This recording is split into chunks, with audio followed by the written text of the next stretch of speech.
Shipman was a British doctor who injected his elderly patients with lethal doses of diamorphine. He often forged patient wills to inherit their possessions. During his first year as practicing GP, Shipman was caught forging prescriptions of pethidine for his own use. He was fined only £600 and briefly attended a drug rehabilitation clinic in York. In March 1998, Linda Reynolds, a general practitioner at the Brook Surgery in Hyde, expressed concerns to the coroner for the South Manchester district about the high death rate among Shipman's patients. In particular, she was concerned about the large number of cremation forms for elderly women that he had asked to have countersigned. Police were unable to find sufficient evidence to bring charges and closed the investigation on the 17th of April. A few months later, in August, taxi driver John Shaw told the police that he suspected Shipman of murdering 21 patients.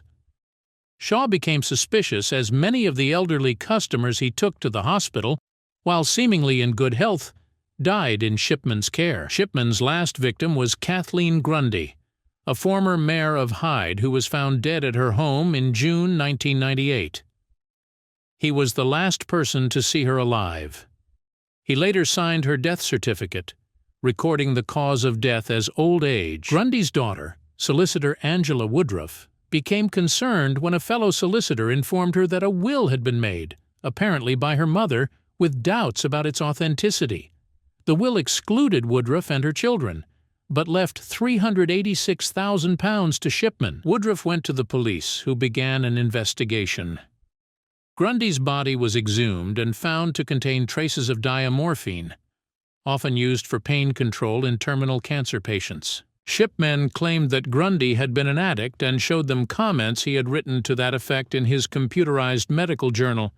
However, police examination of his computer showed that the entries were written after her death. Shipman was eventually arrested on the 7th of September 1998. The police investigated other deaths Shipman had certified and investigated 15 specimen cases.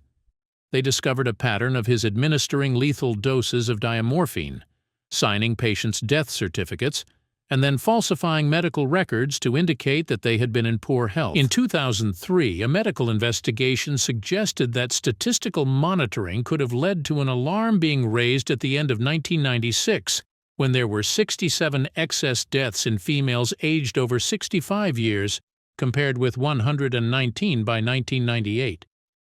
In addition, an abnormally large number of the deaths occurred around the same time of day when Shipman was on his afternoon visits and in the doctor's presence. Shipman's trial began at Preston Crown Court on the 5th of October 1999.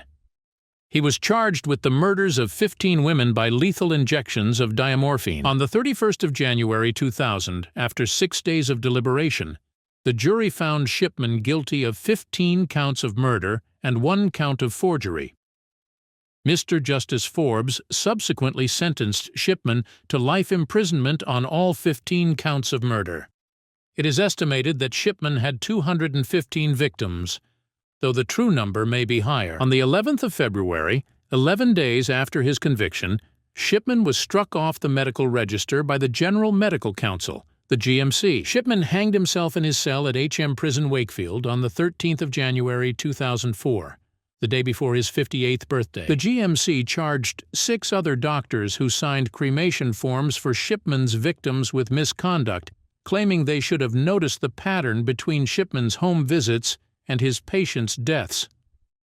All these doctors were found not guilty. As of the 1st of December 2023, Shipman, also nicknamed Dr. Death and the Angel of Death, is the only British doctor to have been convicted of murdering patients.